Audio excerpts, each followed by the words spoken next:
আসসালামু আলাইকুম। কেমন আছো সবাই? আশা করছি সবাই ভালো আছে। আমরাও আলহামদুলিল্লাহ ভালো আছি। আরও একটি রেসিপি নিয়ে চলে আসলাম। আমি আনিতা। আজ আমি করব এই যে পটলটাকে জাস্ট একটু এরকম করে নিচ্ছি, এটাকে কী বলে, চেঁচে নিচ্ছি। আজকে আমি পটলটাকে ভাজি করব।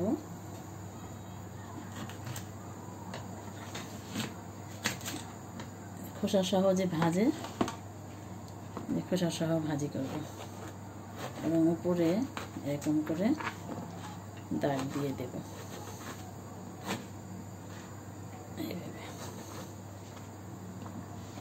এভাবে করে আমি সবগুলো কেটে নেব।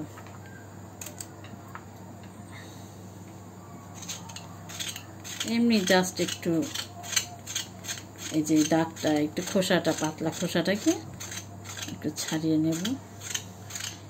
এটা না করলেও হয়, এটা একটু করে নিলাম। আঁশটা একটু এভাবে কিন্তু একটু ডিফারেন্ট টেস্ট আসে, খুব ভালো লাগে। আমি জানি না সবাই করে কিনা, কিন্তু এরকম করে ভালো লাগে।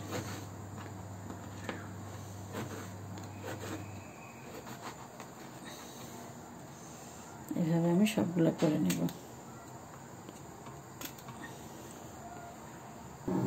চলে আসলাম রান্নায়।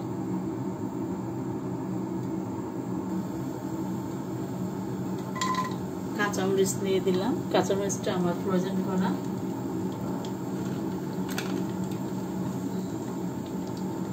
আর দিয়ে দেবো এবার পটলগুলো দিয়ে দেবো।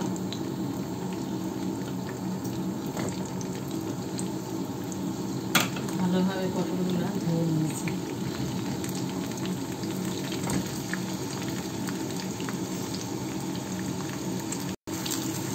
দিয়ে দিব হলুদের গুঁড়া,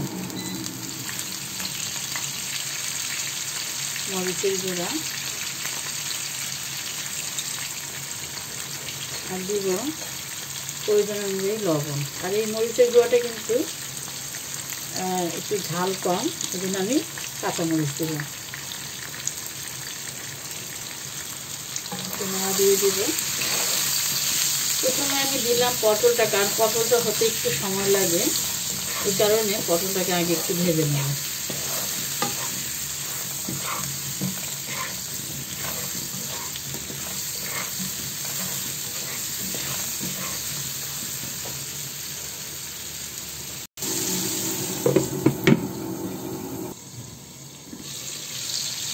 ফিরে আসলাম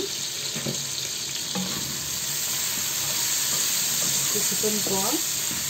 আচ্ছা, এবার আমি দিয়ে দেব বাকি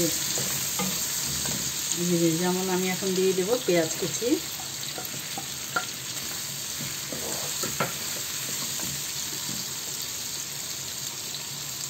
দিয়ে দেব রসুন কুচি। বড় বড় কেটেছি, কিন্তু রসুনটা গোটা গোটা রাখলেও ভালো হয়।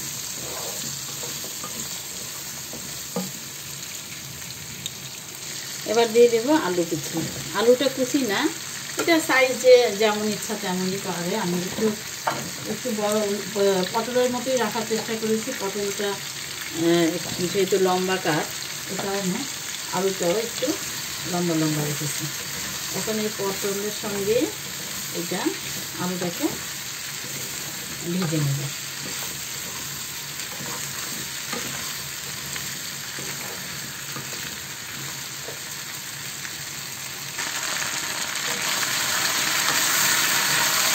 লবণটাকে অবশ্যই দেখে নিতে হবে।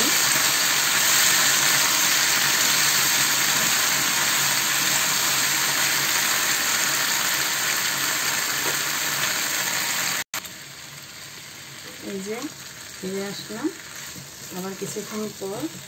আর এবার আমি দিয়ে দেব কুচি করে রাখা ধনেপাতা, ফ্রেশ ধনেপাতা দিয়ে দেব।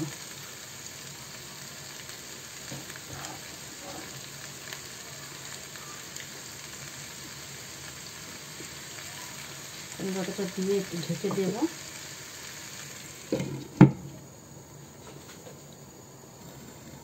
ফিরে আসলাম।